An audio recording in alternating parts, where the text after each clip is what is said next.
Hey, yo, what's the deal? I'm LATWAN.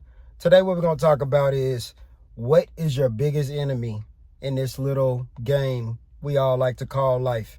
Before we jump straight into the video topic of today, be sure to subscribe, be sure to like, be sure to watch the whole thing because I'm gonna give you a few things for you to take from this video and use for yourself. So watch the whole video. I just dropped 2 new singles actually. The first single title is No by me, of course, me by myself, and the second one is called Save It. The link will be in the bio, so be sure to check that out. But I'm gonna go ahead and jump straight into the topic today. So the topic of today's video is gonna be, this is your worst enemy in life. So what do I mean by this is your worst enemy in life?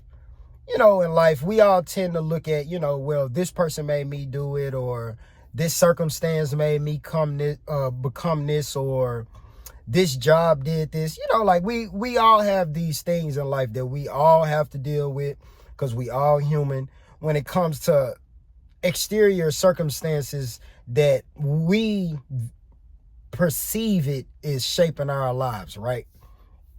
So that's just, what I'm saying, that's kind of the breakdown of where I'm going with this video. So just stay with me. The first thing that I'm gonna start this video off with is saying your biggest enemy, number one, is gonna be self-doubt. Now, why do I say self-doubt instead of your parents or your ex or whatever? You know what I'm saying? Okay. The reason I say self-doubt is your biggest enemy is because we all go through things in our life. However, most of us, especially if you're an adult watching, you know what you're supposed to do to overcome whatever that was. Now, this is what happens. A lot of us have this self-doubt in us, to where we feel like we're just more comfortable in the dysfunction. That's just what is, straight chaser. That's really all it is. Like, a lot of us is just more comfortable in our dysfunction because it's like, hey, this is what we knew. This is what it's you already know how that shit work. You already know the ins and outs of being dysfunctional. So you ain't really trying to reshape your perspective to the world because you understand, like, man, I know how to move. I know what I like in this type of lifestyle, right? And so the self-doubt, that's where the self-doubt come in, because we'll know that, okay, hey, I need to elevate whatever it is in your life, because everybody is at different spaces in their life. You will know this internally. You will be telling yourself this internally for however long. You know what I'm saying? Some people do this for years, but for however long you're doing it, right? We're going to keep this as general as possible because it's just what it is. So we do this stuff. We have this self-doubt. We know that we need to grow. Instead of growing, we internalize it and be like, oh, well, I'm more comfortable, like I was saying, in this dysfunctional area. You're doubting your self-worth. And I don't think we understand that that's what you're doing. I don't think a lot of us realize that that's what you're doing when you do stuff like that. You're actually disrespecting your own self-worth when you continue to do things that you know you ain't supposed to be doing. When you continue to do things that you know you're failing at. And like they say, insanity is doing the same thing over and over and over and over and over and over and over and over again and expecting to get a different result. That's insanity. And it's a lot of us out here that do certain things the same way and we expect to get a different result. That's insane. We all have that. That's just a part of being a human. So, you know what I'm saying? I'm not finna pick out one thing, another thing. Just you look at your own life. If you have the capability of self-reflecting after watching this video, you self-reflect and you look at your own life and you see where you're doubting yourself, because we all do it. Now, some people's self-doubt is stronger. Some people's self-doubt is so strong that they will literally try to destroy anybody that comes in their vicinity. That's how strong their self-doubt is. They will sabotage anything that is trying to elevate, just because that's where they put their self-value at. And that's just a part of life. You know, and we tend to get mad at the exterior things, the external things. We get mad at people, jobs, relationships, girlfriend or boyfriends, whatever. You know what I'm saying? We get mad at those things when at the end of the day, the only thing that all that stuff had in common was you. Where is the accountability for, okay, what did I do and what can I do different to try to get a different result? Because the truth be told, when you do that, when you move like that, what happens is if something does go wrong, you ain't even really tripping off of it mentally because you like, hey, I was trying to do the right thing. So if this happened, you're just like, oh, well, it happened. I'm going to keep going. You have that mindset more. And, you know, when you first start trying to have that mindset, you're not going to be able, the first couple of months, you're going to have those thoughts of when dumb stuff is happening around you, you're going to be like, man, I'm going to go back to the trash stuff that I was doing. You know what I'm saying? Whatever that is. But the issue is, if you do that, of course, you're going to revert back to your old ways and you're going to have the same life. Nothing is going to change about you internally or externally. You're going to be the same person, period. You know what I'm saying? Nothing is going to change. It don't matter how much you talk, bro. It don't matter how much you talk. Nothing is going to change if you don't do something. So a lot of I was out, and that's where I'm starting to understand why they say talk is cheap. It took me 29 years to really understand why they say talk is cheap. Because that's what most people do. They just talk. That's all they do. They talk a good game. The actions of a person is where their heart is. Talking is ego. Ego is what you're looking at right now. But the actions of me, if you was in my daily life, you would see where my heart is and how I move, right? That's number one. That's the biggest, I think that's the biggest enemy in your life. Self-doubt, because it paralyzes you.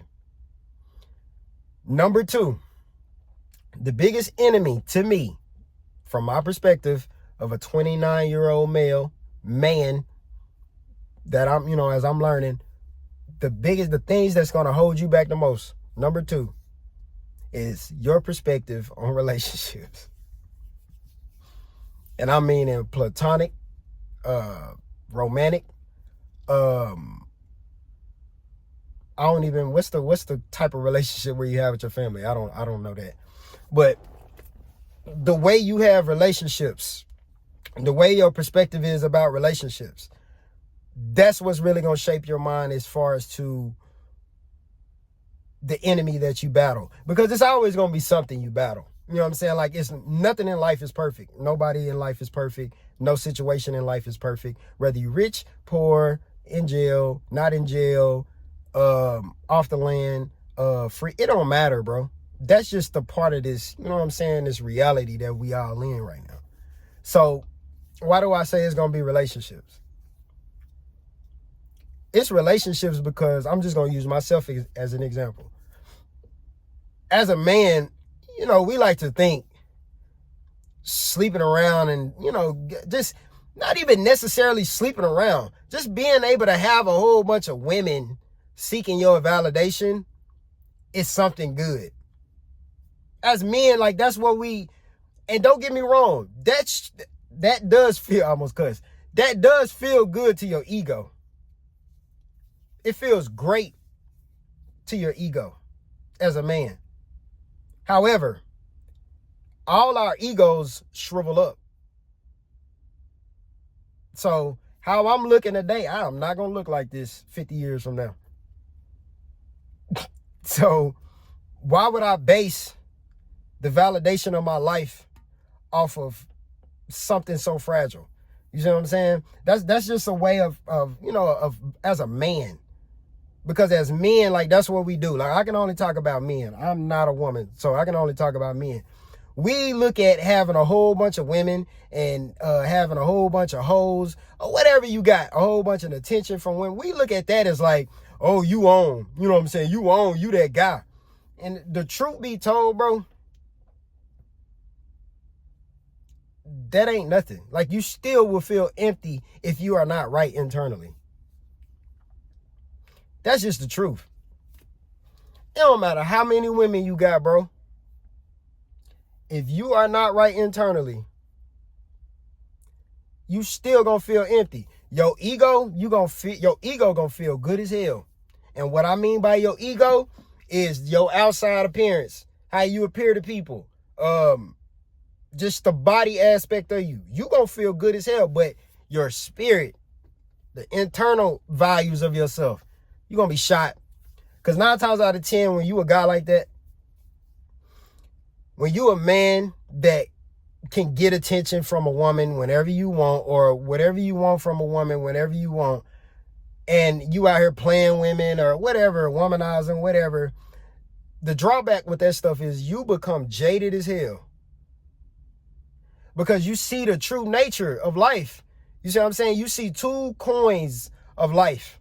Because a lot of us is walking around here, when we look at people, whether it's a man or a woman, oh, they're nice, they're this. But in the real reality is, some of these people,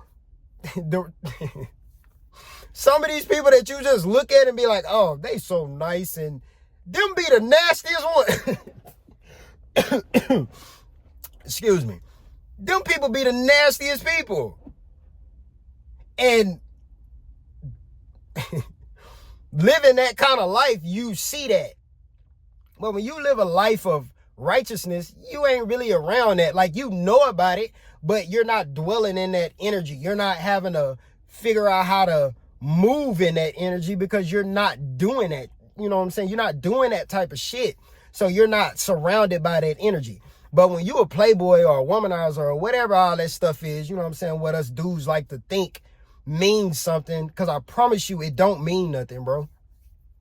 It do not mean nothing. It feels good to your ego to have a lot of women. I'm saying this again because this is just the truth. And I don't care, bro. That stuff feels great to your ego to have a lot of women. It feels great to your ego, dog. But that shit is killing your spirit if it ain't the right woman. Now, I'm not saying it's all women, because it's not. It's not all women. But it is most of them. So, you don't like that? I do not give a damn. I don't care. So, you know, I don't know. Maybe it's like, maybe I'm just growing up. Maybe that's just the part of what this is, man. I'm just realizing that the type of women that I was choosing were holding me back. And it's not the women's fault. It was my fault. Because I was choosing those women, really knowing internally that I don't really like them. You know what I'm saying? I don't like the way that they carry themselves. I don't like that, you know what I'm saying? But they look good. And then when, you know, stuff rise up or something happen, you want to get mad at the woman. No, you can't get mad at the woman, bro. How you gonna get mad at the woman? Especially if you was a dude like me in a situation where I'm picking this woman solely off of because she looked good to me, but I know that I don't like the way that she moving. You know what I'm saying? And this is, and like I said, I think it's an addiction. It becomes an addiction. It becomes a chemical body addiction. And I had to realize that, because I still deal with that shit now. I still deal with it now. To where I'm having to realize, okay, it's a certain type that I cannot no longer be attracted to. Like, when you start growing up, bro, it's a certain type that you just gotta leave alone. It's a certain type of woman that you gotta leave alone. Like, I think, period. You know, a lot of us like to say, oh, well, you could just go ahead and, you know, have sex with her. I don't even want to deal with them like that. Like, and of course I'm saying this, you know what I'm saying? But like, it's really in my heart. Like, I really don't want to anymore, because it's annoying. Anybody that has had a lot of women knows that shit is annoying and it's stressful, bro. So in the truth of it all, one woman is better than a whole bunch of hoes. The issue is just finding that one woman, especially the older you get. That's the issue. Because a lot of women are like feminists. And I ain't got nothing against your feminism. Like, if you're a feminist, go ahead. You can be a feminist, baby. Just be a feminist over there. You ain't going to be a feminist around me. Because I just don't want to be around that energy. That energy is terrible. That energy is depressing. Those type of people are depressing. They energy pull you down. Women that think like that, they energy pull you down. So, and that's, you know, like I said, I don't care who feelings that hurt. I really don't.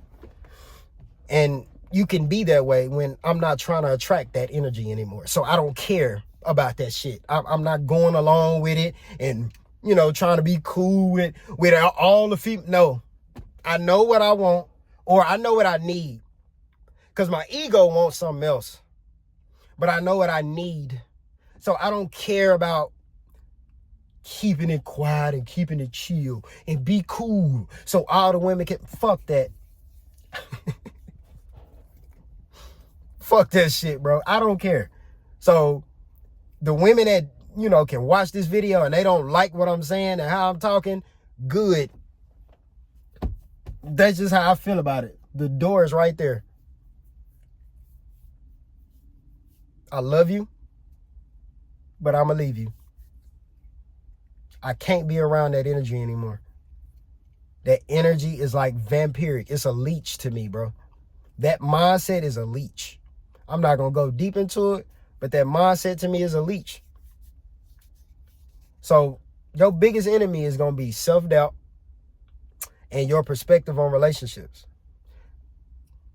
Number one, self-doubt is because it's going to paralyze you. If you doubt yourself, you're never going to move forward because you're going to doubt every single move that you make. You're going to doubt that shit. Number two, your perspective on relationships. Because if you out here being a player, you doing all that kind of stuff, you're in chaos. You're going to be surrounded by chaos. Now, you know, you can, you know, it's still a way that you can move, but I'm good. You know what I'm saying? But this is another thing, though. You can't be the complete opposite, too. Like, you can't just be, you don't have no fucking game. Because then your ass is like, you like raw meat. You know what I'm saying? You like raw meat in around hyenas, bro. When you have no game, oh my God. When you have no game, because people can sense when you got some sense. People can sense when you ain't going for certain shit. They can sense that shit. So you walking around here like a deer in the headlights. They know, oh yeah, this fresh food. They finna eat your ass. Cause that's just what the world is. Like, besides all these buildings and all this shit, bro, we still in the jungle, man. Humans are still animals. We're just socialized animals. But people are still, you know what I'm saying? We still got that primal urge to act like animals. And most people ain't controlling that shit. But that's just food for thought. You do the dishes. I'm